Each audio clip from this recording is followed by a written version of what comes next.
gwatawanyizibwa okulowooza nti Yesu si Katonda. Omwana wo yeggwe. Omwana wo yeggwe. DNA ey'omwana wo yennyonnyola nti wo. Kakati bwe yabanga yennyonnyola nti wo mu buli ngeri yonna yeggwe.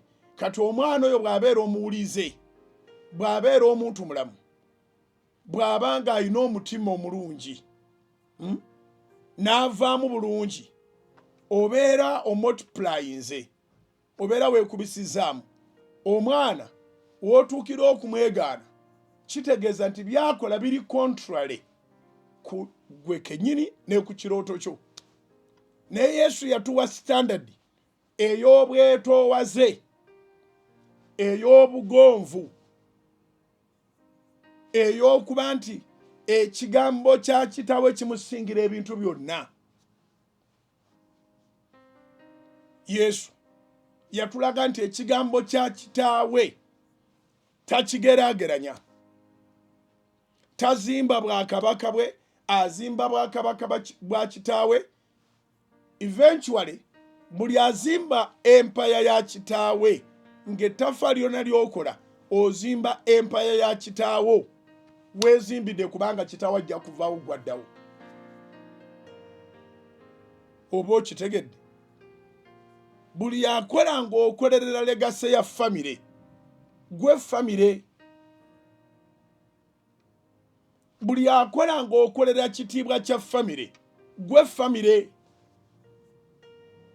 Enkomerero ya byonna ogenda kumaliriza ng'ekitiibwa kiri kye wazimba tekikyaweebwa abaakusooka kubanga Mukama yabayita, kati nga kiweebwa ggwe.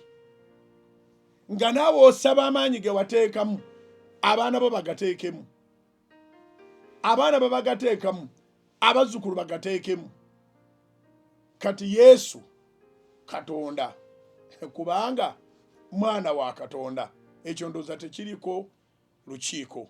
Ekyokubiri, Yesu yakolerera ekitiibwa kya kitaawe mu ngeri zonna,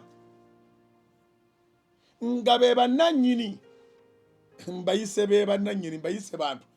Katonda kitaawe wa Mukama Yesu, ensi n'eggulu bibye.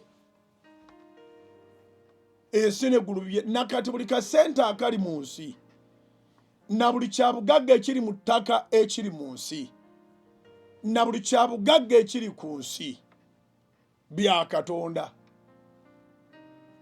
Zabbuli essula ya 24 olunyiriri olusooka.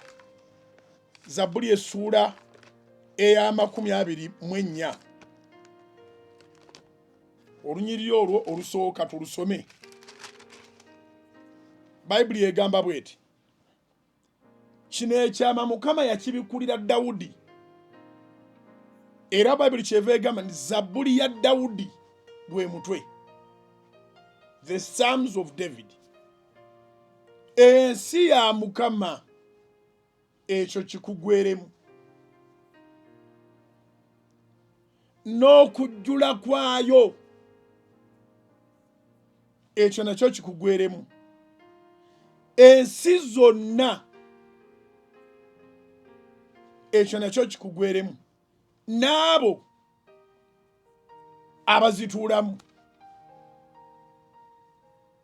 1, 2, 3, 4 ebintu 4 singa biyingira mu mutwe gwo, Katonda wandimutaddemu ekitiibwa.